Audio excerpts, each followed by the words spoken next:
Hey guys, welcome back to our YouTube channel. ఎలా ఉన్నారు అందరూ? అందరూ బాగున్నారని అనుకుంటున్నాను. ఈరోజు కొత్త వ్లాగ్తో అయితే మేము ముందుకు వచ్చేసిన. ఇక వ్లాగ్లోకి అయితే వెళ్ళిపోదాం. ఈరోజు వ్లాగ్లో అయితే మన గద్వాల్లో ఫేమస్ అయిన జమలమ్మ అమ్మవారిని దర్శించుకుందాం, వచ్చేయండి. నాకైతే ఆ అమ్మవారు చాలా ఫేవరెట్. నాకు అమ్మవారిని తలుచుకున్నానంటే ఎటువంటి కష్టంనైనా ఎదుర్కోగలను అనే నమ్మకం అయితే వస్తూ ఉంటుంది.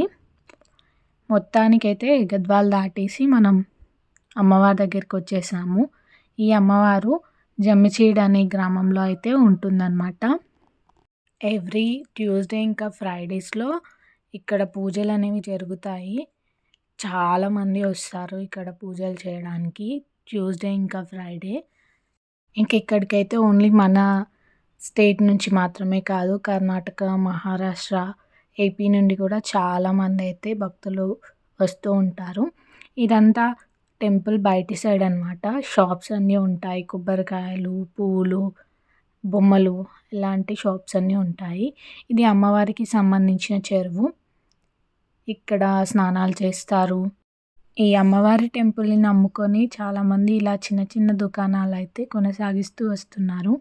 మనం బయట నుంచి తీసుకొని వెళ్ళకుండా వీళ్ళ దగ్గర పర్చేస్ చేసాము అంటే వీళ్ళకి కొంచెం హెల్ప్ఫుల్ అవుతుంది.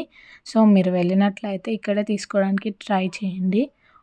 పెద్ద రేట్ ఉంటుంది అని అనుకోకండి. బయటికన్నా ₹5 ఆర్ ₹10 మాత్రమే ఎక్కువ ఉండొచ్చు, అంతకుమించి ఏమీ ఉండదు. టెన్షన్ ఏం పడకండి. ఇంకా ఆల్మోస్ట్ మనం టెంపుల్ లోపలికైతే వెళ్ళిపోయాము. మేము వెళ్ళిన రోజైతే చాలామందే ఉన్నారు టెంపుల్లో. ఆ రోజు మేము ట్యూస్డే వెళ్ళాము. అమ్మవారికి చేసేవాళ్ళు కూడా చాలామందే వచ్చారు. మనం ఈ అమ్మవారి గురించి చూసుకున్నట్లయితే అమ్మవారికి స్టాఫ్ ఎవరైతే టెంపుల్ స్టాఫ్ ఉంటారు కదా, వాళ్ళు పుట్టిల్లు అయిన గుర్రంగడ్డకైతే తీసుకొని వెళ్తారు సాంప్రదాయబద్ధంగా. అలాగే పుట్టిలో అమ్మవారిని తీసుకెళ్ళి గుర్రంగడ్డ అంటే అమ్మవారి పుట్టిల్లు దగ్గర ప్రత్యేక పూజలు చేసి తిరిగి అమ్మవారిని జంచేడుకైతే సాంప్రదాయబద్ధంగా తీసుకొని వస్తారు. మాఘశుద్ధ పౌర్ణమి కంటే ముందుగా వచ్చే మంగళవారం అమ్మకు మెట్టినిండికి తీసుకొస్తారు. ఈ సందర్భంగా అమ్మవారి ఉత్సవాలు ప్రారంభమవుతాయి. ప్రతి సంవత్సరం మాఘశుద్ధ పౌర్ణమిన అమ్మవారిని కొలిచేందుకు లక్షలాది మంది భక్తులైతే తరలి వస్తూ ఉంటారు. ఈ ఆలయ అమ్మవారు వెలిసిన చరిత్రను పరిశీలించినట్లయితే ఆలయ పరిసర ప్రాంతాల్లో ఒక రైతు పొలంలో దున్నుతుండగా గడెం లోతుగా వెళ్ళేందుకు, దానిపై ఒక బరువు పెట్టేందుకు ఒక రాయి కోసం అయితే వెతికాడు. ఆ పరిసర ప్రాంతాల్లో ఉన్న ఒక రాయిని తీసుకెళ్ళి ఆ గడానికి అమర్చాడు. రాయిని అమర్చాక ఆ రైతు పొలం దున్నాడు. పొద్దు వాలిన తర్వాత రైతు దున్నే కార్యక్రమాన్ని ఆపేశాడు. మరుసటి రోజు పొలం దున్నేందుకు వచ్చి చూడగా ఆ గడానికి అమర్చిన రాయి కనిపించలేదు. చుట్టుపక్కల అంతా వెతికినా కనపడలేదు. కానీ మొదటి రోజు దొరికిన స్థానంలో రాయి ఉండడాన్ని రైతు అయితే గమనించాడు. దీంతో ఆ రాయిని యథావిధిగా తెచ్చి ఆ గడానికి మళ్ళీ అమర్చి పొలాన్ని దున్ని సాయంత్రం కాగానే ఇంటికి వెళ్ళిపోయాడు. రెండో రోజు కూడా సేమ్ ఇదే రిపీట్ అయింది. ఇంకా రాయి కనపడకపోవడంతో తిరిగి ఎక్కడైతే వెతికాడో అక్కడే మళ్ళీ ప్రత్యక్షమైంది రాయి. ఇదంతా ఎవరో కావాలని చేస్తున్నారని రైతు అయితే అనుకున్నాడు. అయితే ఈ పని ఎవరు చేస్తున్నారో తెలుసుకోవాలని ఇంకా రైతు డిసైడ్ అయిపోయాడు. ఇందుకు రాత్రి రైతు నిద్రపోకుండా అర్ధరాత్రి సమయంలో మళ్ళీ పొలంకైతే వచ్చేసాడు. ఆ సమయంలో గడానికి కట్టిన రాయి ఒక్కసారిగా తెల్లని దుస్తులు ధరించిన దేవతా రూపం దాల్చి వెంటనే తిరిగి రాయి రూపంలో మారి ఎక్కడున్న ప్లేస్లోకి అక్కడికి మళ్ళీ వెళ్ళి ఉండిందనమాట.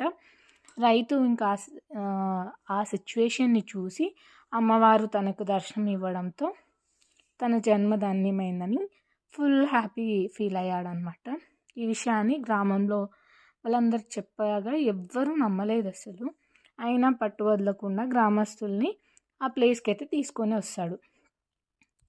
అయితే అర్ధరాత్రి సమయంలో రాయి అమ్మవారి రూపాన్ని దాల్చడం, ఆ తర్వాత నడుచుకుంటూ రాయిగా మారడాన్ని గ్రామస్తులు కూడా చూసి ఫుల్ షాక్ అయిపోయారు. అమ్మవారి దర్శనం లభించడంతో గ్రామస్తులంతా ఇంకా వాళ్ళ లైఫ్ ధన్యం అయిపోయిందని అనుకున్నారు.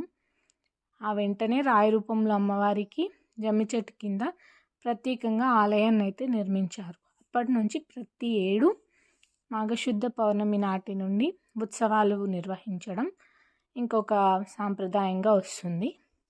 దివిసీమగా పిలువబడుతున్న గుర్రంగడ్డ ప్రజలను వరదల నుంచి కాపాడేందుకు ఆ ఆదిపరాశక్తి అయిన జమలమ్మ అమ్మవారు ఉద్భవించిందని మన పూర్వీకులైతే ఈ కథను ప్రచారంలోకి అయితే తీసుకొచ్చారు.